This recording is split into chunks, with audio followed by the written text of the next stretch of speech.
Hello friends, हम एक नया ऐसे देखते हैं।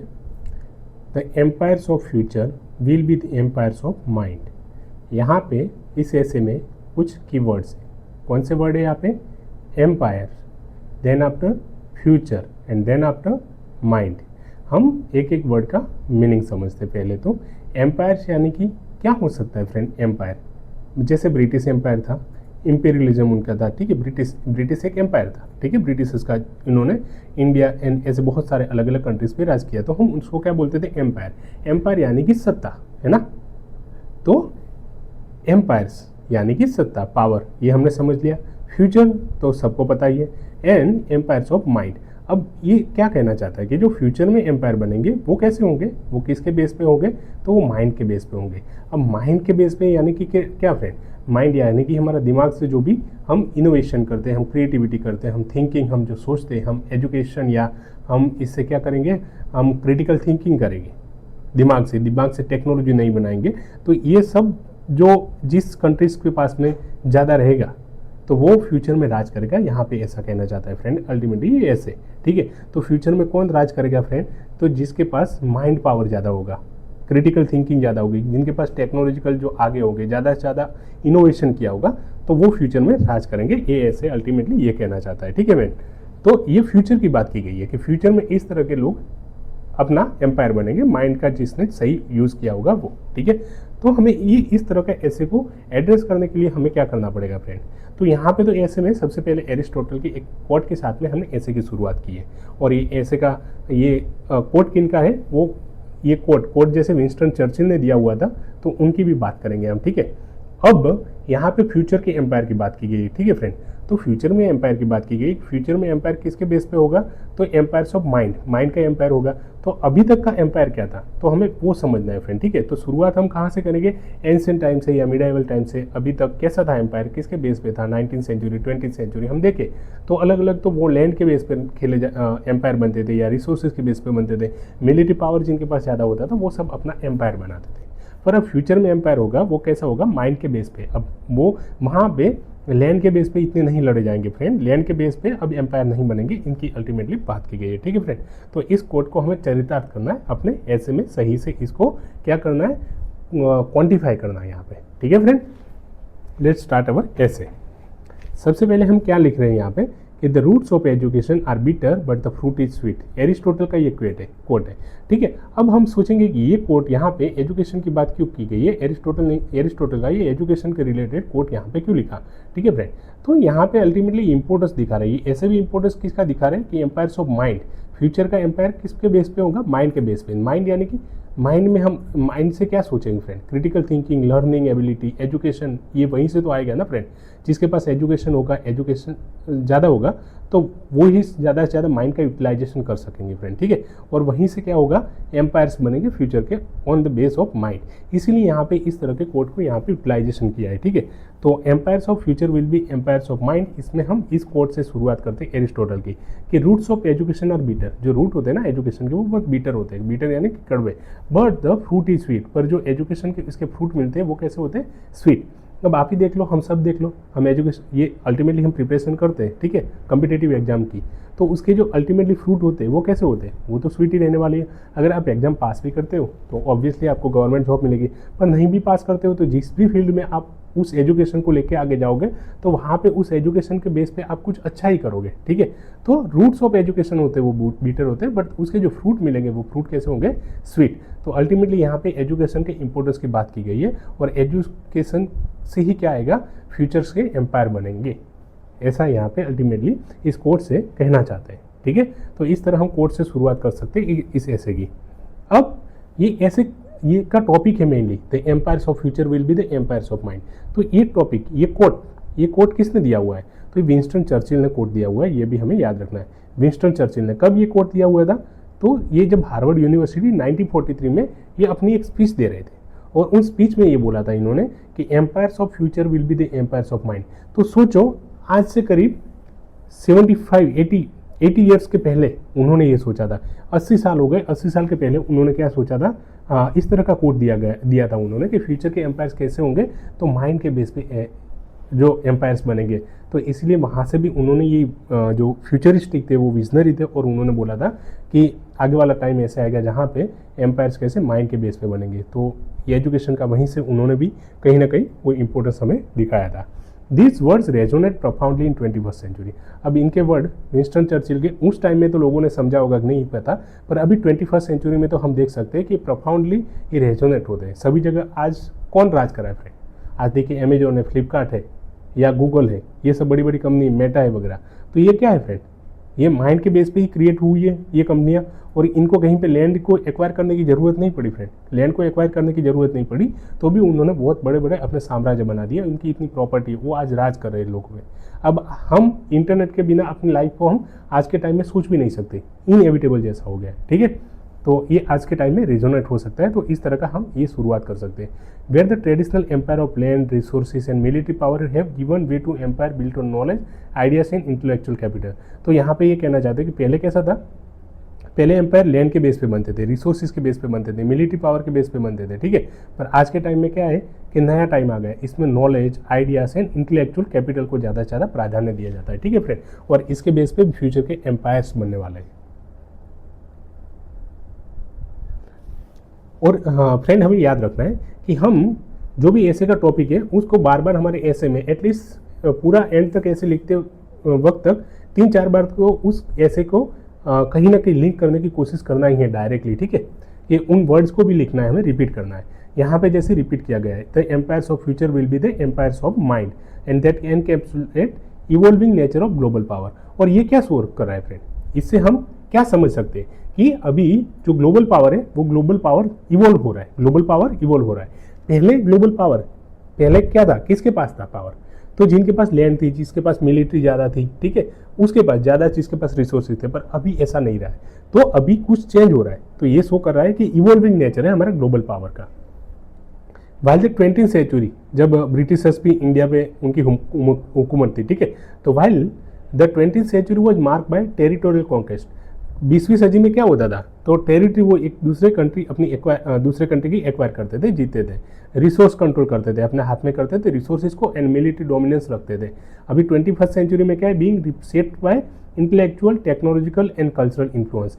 पर ये 20वीं सेंचुरी से सिर्फ 100 साल में क्या बदलाव आया? तो अभी इसकी जगह intellectual, technological and cultural influence देखने को मिलता है, ठीक है। आज जिसके पास टेक्नोलॉजी ज़्यादा है, जो कल्चरली ज़्यादा इन्फ्लुएंस कर पा रहा है, जैसे के पॉप साउथ कोरिया का, या इंटेलेक्चुअली जो आगे है जैसे यूएस वगैरह, तो अभी इसके अकॉर्डिंगली ग्लोबल पावर बन रहे हैं, ठीक है।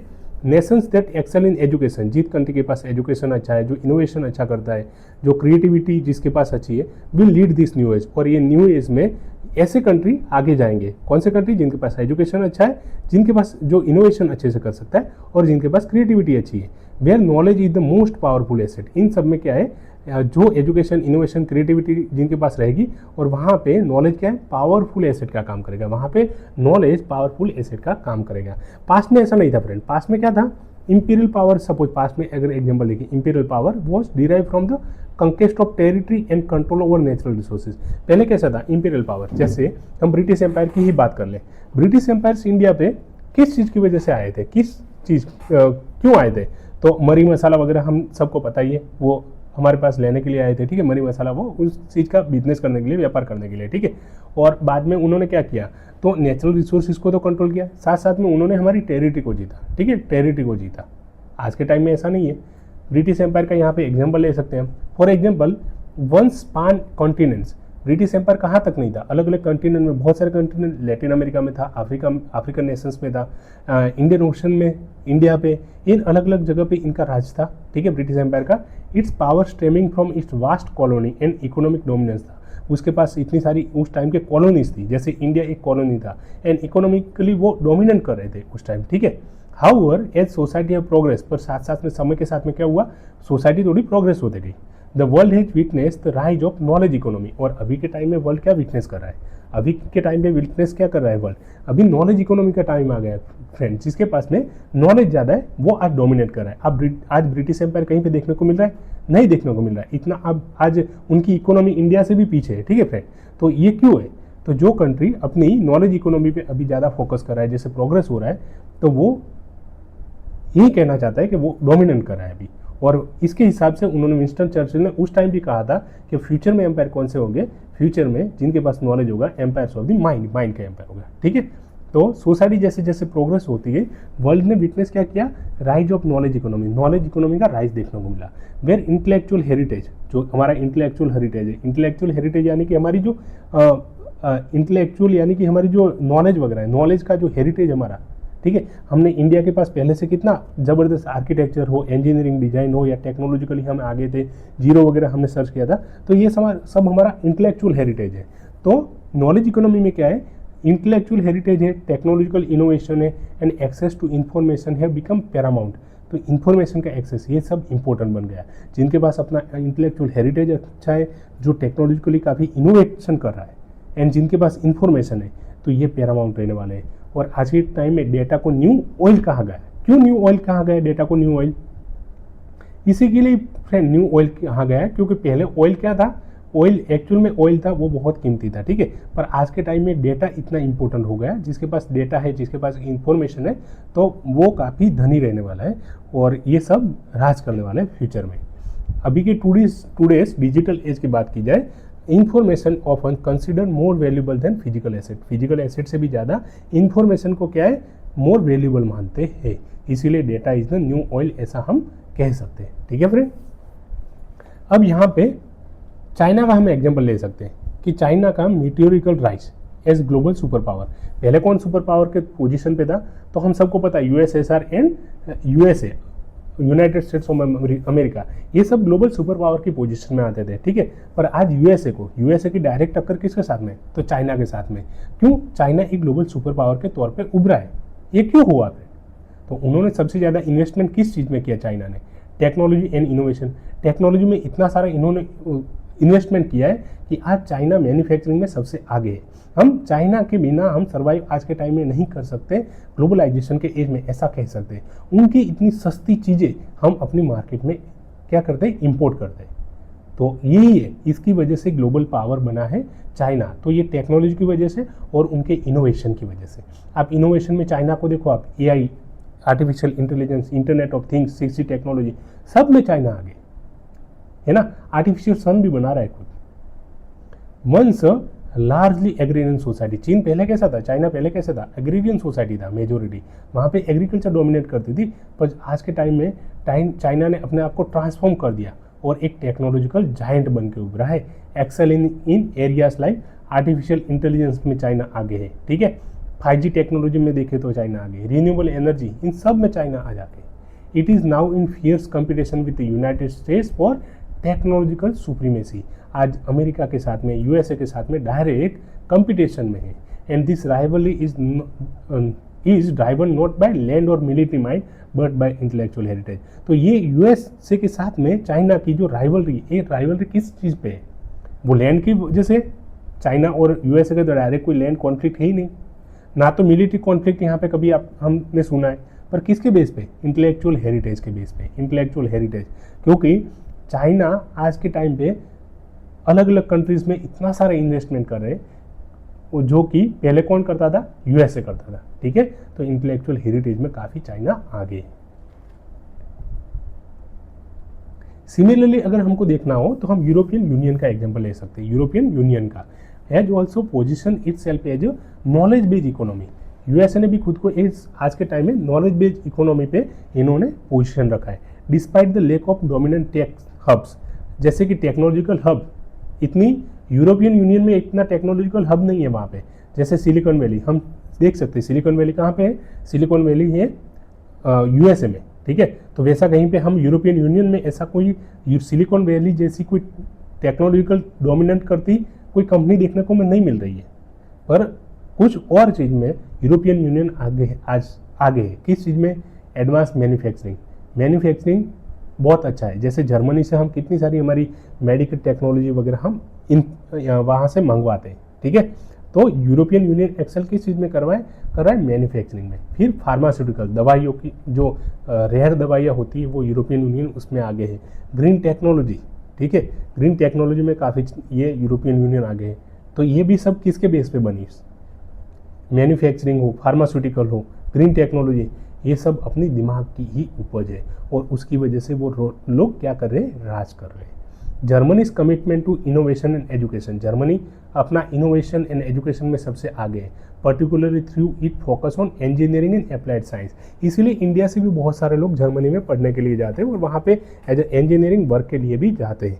तो जर्मनी वो इनोवेशन एजुकेशन में आगे है, इंजीनियरिंग और अप्लाइड साइंस में वो काफ़ी आगे है, ठीक है, उन पे काफ़ी फोकस कर रही है and has made it a global leader in high tech industry. High tech industry में ग्लोबल लीडर बनाया हुआ है इनको, किसको, जर्मनी को mainly, such as automotive and renewable energy में, ठीक है।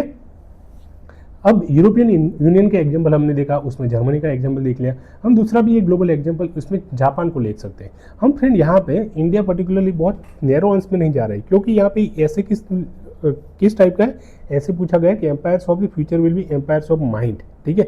अब एम्पायर कोई आपका एक डिस्ट्रिक्ट या एक यूजुअली एक गांव नहीं हो सकता, ठीक है, एम्पायर एक बड़ा हो सकता है, ठीक है। इसीलिए हम अलग अलग ग्लोबली मेनली अलग अलग कंट्री का हम एग्जाम्पल यहाँ पे मेनली ले रहे हैं, ठीक है, और इस तरह के ऐसे में हमें वही ज़्यादा सूट करेगा।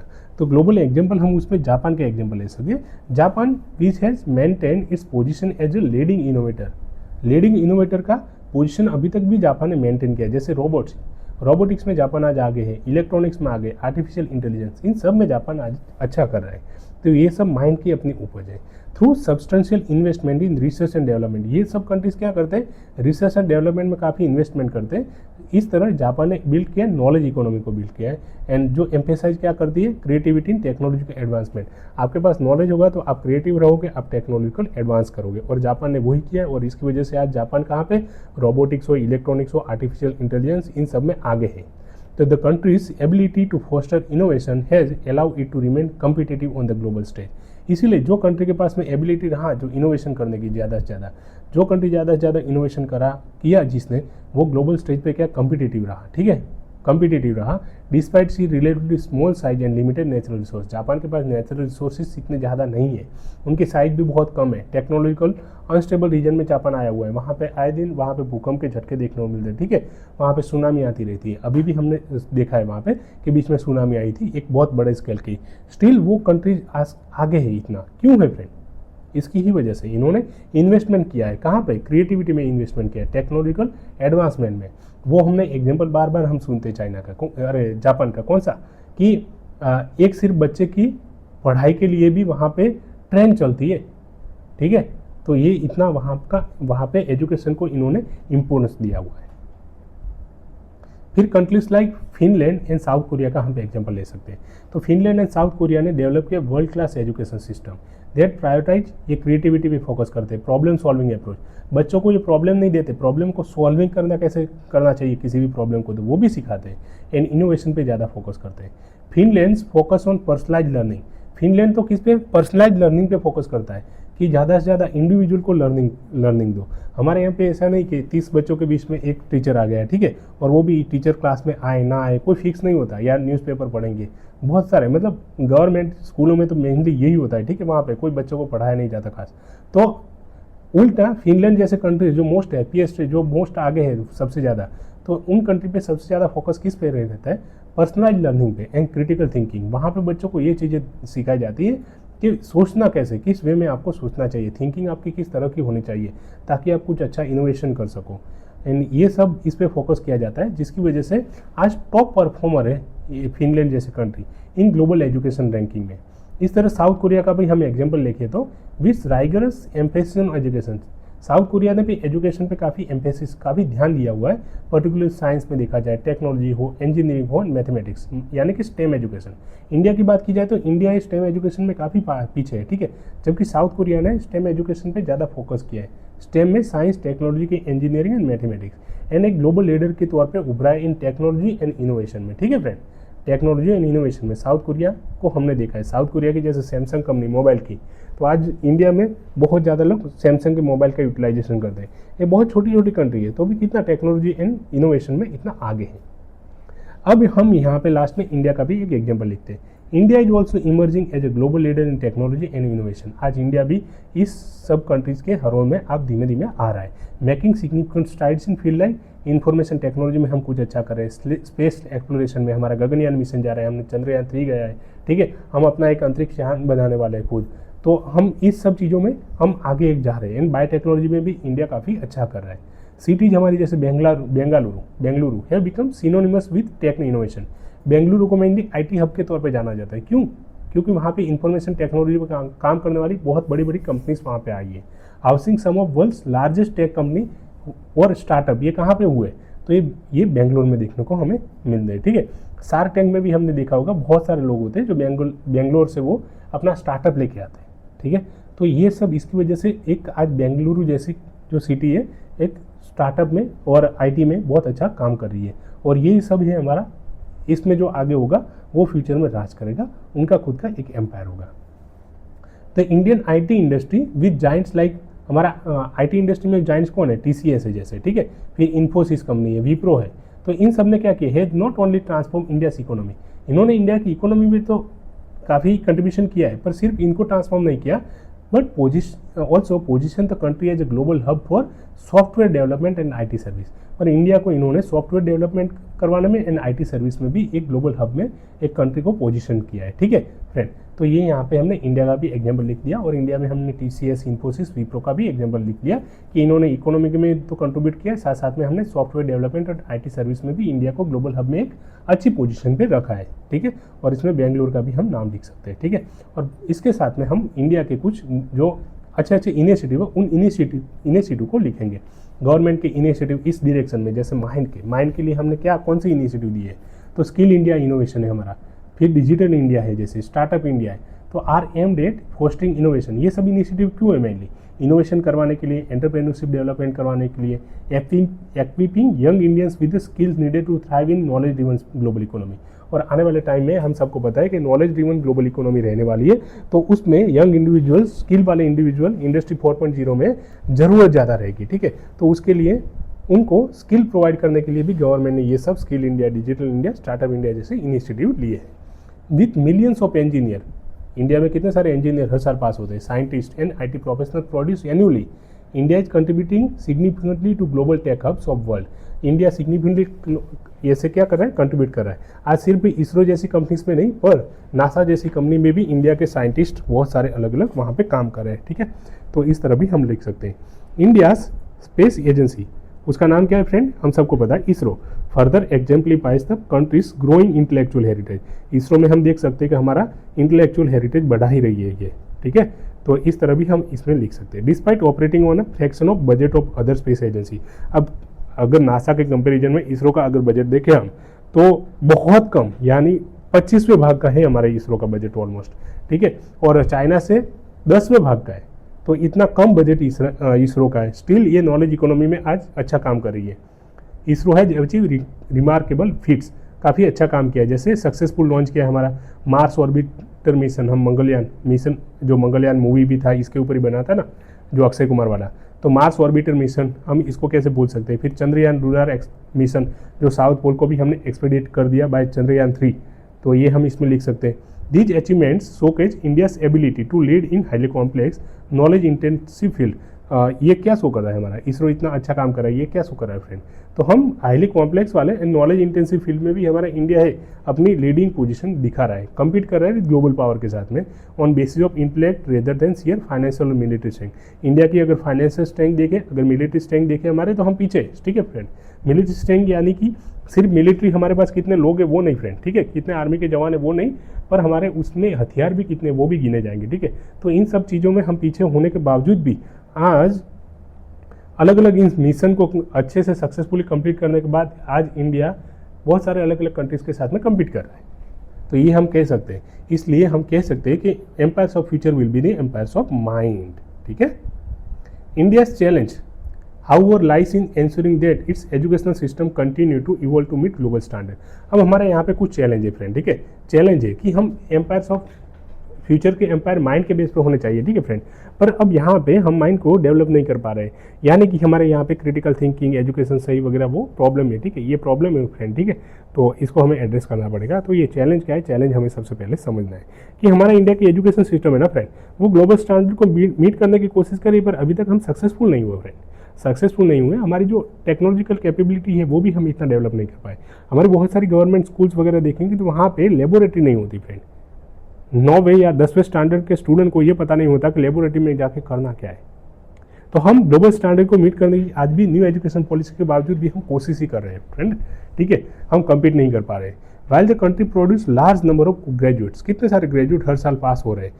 अभी वो रिपोर्ट था ना कि इंडिया में 51% जितने ग्रेजुएट है वो अनएम्प्लॉयबल है। क्यों अनएम्प्लॉयबल है? क्योंकि उनके पास वो पढ़ तो लिए पर वो उनके पास स्किल नहीं है। Quality education and research facilities need further development to fully realise the intellectual potential of its facility. अगर हमें हमारे जितने भी लोग हैं, जितने भी ग्रेजुएट्स पास हो रहे हैं, उनका फुली पोटेंशियल को अगर हमें रियलाइज करवाना है, उनका पोटेंशियल का सही से यूटिलाइजेशन करना है, तो हमें क्वालिटी एजुकेशन हमें देना पड़ेगा friend, and research facility provide करना पड़ेगा। इन्वेस्टमेंट इन हायर एजुकेशन, फिर हायर एजुकेशन में इन्वेस्टमेंट करना, रिसर्च में इन्वेस्टमेंट करना, इनोवेशन में इन्वेस्टमेंट करना, ये सब क्रूशियल है, इंपॉर्टेंट है for India to transform itself into intellectual empire. अगर हमें इंटेलेक्चुअल एम्पायर बनना है ना, इंडिया को इस ग्लोबल जो कंट्री से अलग अलग उनके साथ में अगर हमें कम्पीट करना है, तो इन सब में हमें ज़्यादा से ज़्यादा फोकस करना पड़ेगा, इन्वेस्टमेंट करना पड़ेगा। India recognising the importance of education in driving progress. हमको ये फ्रेंड पता चल गया, इंडिया को ये रियलाइज हो गया था कब का कि एजुकेशन में हमें ना प्रोग्रेस करनी होगी ना, तो हमें प्रोग्रेस करने के लिए एजुकेशन में प्रोग्रेस इंपॉर्टेंट है और एजुकेशन का सबसे ज़्यादा इंपॉर्टेंट है, ठीक है। तो इन्होंने इसीलिए सिग्निफिकेंट स्ट्राइड किया, particularly in the STEM field also, जैसे science, technology, education, medical field में हमने क्या किया, काफ़ी काम किया है यहाँ पे फ्रेंड, ठीक है। मेडिकल नहीं, सॉरी फ्रेंड, यहाँ पे मैथमेटिक्स है वो, ठीक है। तो इन सब फील्ड में हमने काफ़ी अच्छा काम किया है, पर आज भी हमें बहुत सारे इन्वेस्टमेंट करने की यहाँ पे ज़रूरत है। In addition to technological and intellectual dominance, empires of mind also will soft power. अब एम्पायर ऑफ माइंड की बात की जाए फ्रेंड यहाँ पे, तो सिर्फ टेक्नोलॉजिकल एंड इंटेलेक्चुअल डोमिनेंस नहीं, इनके साथ साथ में हम सॉफ्ट पावर को भी गिन सकते हैं फ्रेंड, ठीक है। सॉफ्ट पावर को भी गिन सकते हैं, which is ability to save global culture. और इस सॉफ्ट पावर की वजह से आप ग्लोबल कल्चर को भी सेव कर सकते हैं फ्रेंड, ग्लोबल वैल्यू को सेव कर सकते हैं, ग्लोबल नॉर्म्स को सेव कर सकते हैं through ideas and influence rather than कोर्सन और force.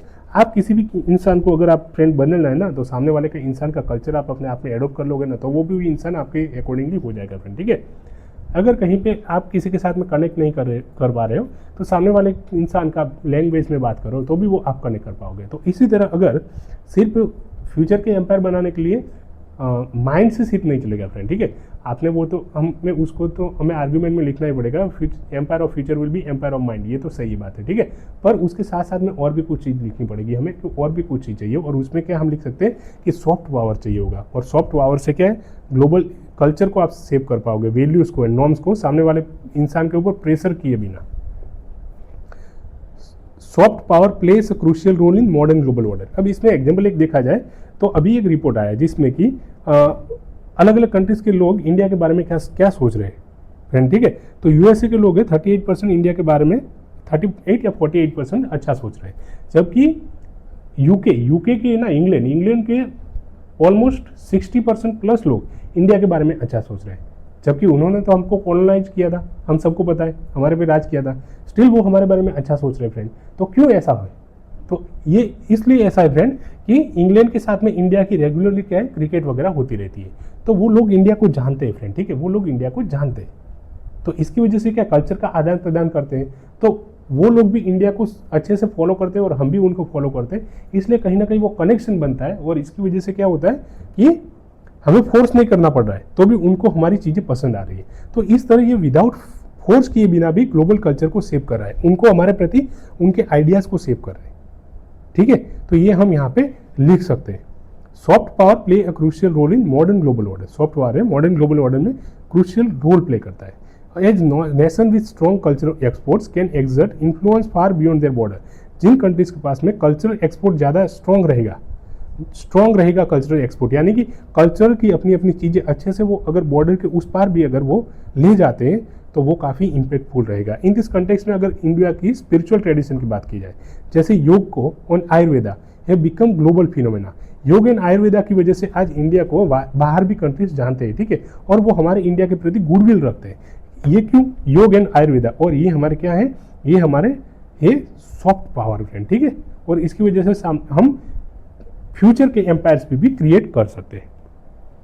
Yoga in particularly has transcended geographical cultural boundary. योग है फ्रेंड, ये जियोग्राफिकल कल्चरल बाउंड्री को भी क्रॉस कर गया है, practice by millions worldwide as holistic approach to physical mental wellbeing. ये मिलियंस ऑफ लोग जो वर्ल्ड के अलग अलग कंट्रीज के हैं वो योग को फॉलो करते हैं फ्रेंड, योग करते हैं अपनी लाइफ में।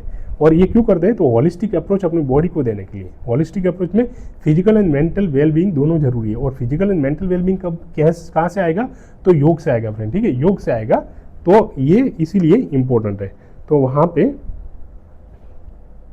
आप इस चीज़ को कनेक्ट कर सकते हो, ठीक है। India with its ancient intellectual tradition growing, sorry,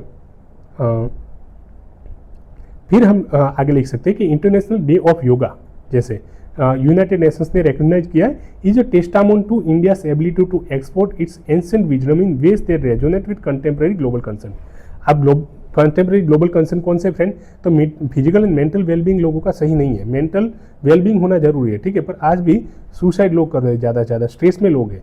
तो उसके टाइम में इंडिया का जो एंशंट ही हमारा विजडम है, एंशंट विजडम है, कौन सा, योग है। तो योग को यूएन ने अपनाया और उन्होंने इंटरनेशनल डे ऑफ योगा के तौर पे 21 जून को उन्होंने एडॉप्ट किया।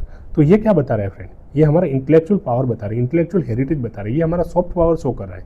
और इसके बेस पे भी हम कह सकते हैं कि empire of the future will be empire of the mind. In the 21st century, the empire of future will be indeed the empire of mind, where knowledge, innovation and cultural influence determine the global leadership. Global leadership किसके accordingly decide होगा, knowledge के base पे, innovation and cultural influence, ये जिनके पास होगा ज़्यादा से ज़्यादा वो लोग डोमिनेट करेंगे। हम के पॉप जैसे जो उसका है साउथ कोरिया का, वो लिख सकते हैं। के पॉप के बेस पे आज साउथ कोरिया को कितने सारे कंट्री से अलग अलग जानते हैं, कितने सारे उनको अवार्ड वगैरह मिलते हैं। इंडिया में तो इतना सारे लोग जो फॉलो करते हैं के पॉप को, तो ये हम कह सकते हैं कि ये सब इन्फ्लुएंस करते हैं ग्लोबल लीडरशिप को। India with its ancient intellectual traditions, growing technological powers, vast human capital and cultural soft power is well position to become one of the leading empire of mind in this world order. India के पास में जो अपना technological power की वजह से, intellectual tradition की वजह से, ह्यूमन कैपिटल की वजह से और कल्चर सॉफ्ट पावर की वजह से हम फ्यूचर में हम लीड कर सकते हैं न्यू वर्ल्ड ऑर्डर को बाय इन्वेस्टिंग इन एजुकेशन। और इसके लिए हमें क्या करना पड़ेगा फ्रेंड, हम वे फॉरवर्ड दे सकते हैं कि हमें इन्वेस्ट करना पड़ेगा एजुकेशन में, इनोवेशन को करवाना पड़ेगा हमें, एंड कल्चरल स्ट्रेंथ पे भी हमें फोकस करना पड़ेगा। आज भी इंडिया बाहर के बहुत सारे कंट्री में हमारा कल्चर को प्रायोरिटाइज किया जाता है, ठीक है। बहुत सारे कंट्रीज दिवाली सेलिब्रेट करते हैं, छठ पूजा को सेलिब्रेट करते हैं, गुजराती डायस्पोरा हो या अलग अलग इंडियन डायस्पोरा हो, अलग अलग कंट्री में जाके अपना परचम लहराते ही है फ्रेंड, ठीक है। तो ये सब हम लिख सकते हैं, पर उसके साथ साथ में हमें और करने की ज़रूरत है। India can play pivotal role in shaping future of global intellectual and cultural influence. As the global landscape continues to shift, आज के टाइम में हम सब देखते हैं कि ग्लोबल लैंडस्केप कितना जल्दी शिफ्ट हो रहा है। जैसे स्ट्रेटेजिक पार्टनर थे हम और यूएसए, इंडिया और यूएसए, ठीक है, कितने जल्दी टाइम में यूएसए ने हमारे पे टैरिफ लगा दिया, और आज इंडिया और यूएसए के रिलेशन में थोड़ी वो आ गई है, क्या बोलेंगे उसको एग्जैक्टली, थोड़ी तरखट आ गई है, ठीक है। तो ये सब प्रॉब्लम आज के टाइम में, जैसे ये ग्लोबल लैंडस्केप चेंज हो रहा है, तो इसके टाइम में it is clear that the Nations that lead in ideas, creativity, technological advancement will save the future. ये फ्यूचर वही लोग सेव करेंगे जो जिनके पास आइडिया अच्छे अच्छे, जो क्रिएटिविटी करना जानता है, एंड टेक्नोलॉजिकल एडवांसमेंट।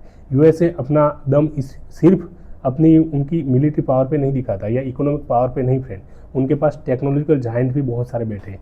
हम मेटा को कैसे भूल सकते हैं, हम गूगल को कैसे भूल सकते हैं, हम अमेजोन को कैसे भूल सकते हैं, हम एआई को कैसे भूल सकते हैं, तो उनके दिमाग की ही उपज है फ्रेंड, ठीक है। तो वो लोग ही सेव करते हैं फ्यूचर को। India journey from the ancient university of Nalanda, हम अपना नालंदा का एग्जाम्पल ले सकते हैं कि एंशंट से हमारी कैसी जर्नी रही है।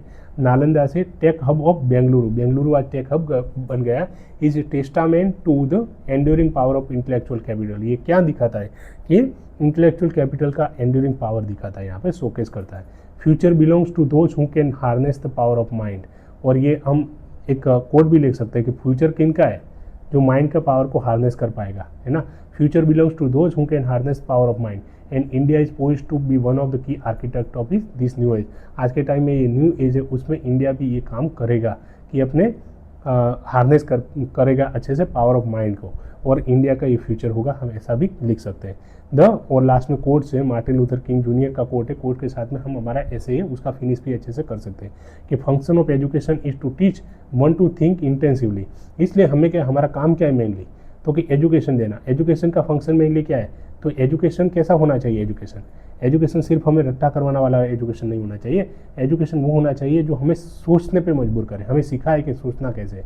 Is to teach one to think intensively, ये हमें ये सिखाए कि इंटेंसिवली किस तरह सोचना है, and to think critically, and critically क्यों सोचना जरूरी है, कोई भी हमारी थिंकिंग क्रिटिकली होनी क्या क्यों जरूरी है। तो इस तरह उसको ये एजुकेशन का फंक्शन होना चाहिए। Intelligence plus character, that is goal of true education. True education किसको बोलेंगे? इंटेलिजेंस साथ साथ में कैरेक्टर, ये दोनों होगा, उसको ही ट्रू एजुकेशन कहते हैं। ठीक है, और उसमें क्या आएगा? इंटेलिजेंस यानी कि thinking, critical thinking and intensive thinking, ये सब इसमें आता है, साथ साथ में कैरेक्टर। और ये है गोल ऑफ ट्रू एजुकेशन, ये मार्टिन लूथर किंग जूनियर ने बोला है। और एजुकेशन यही है माइंड, और future of empire will be future of mind. ऐसे करके हमारा ऐसे को हम कंप्लीट कर सकते हैं। ठीक है फ्रेंड, तो आप समझिए अच्छे से, इसमें आप और भी लिख सकते हैं, बहुत कुछ लिख सकते हैं इसमें। ठीक है, पर हमने यहाँ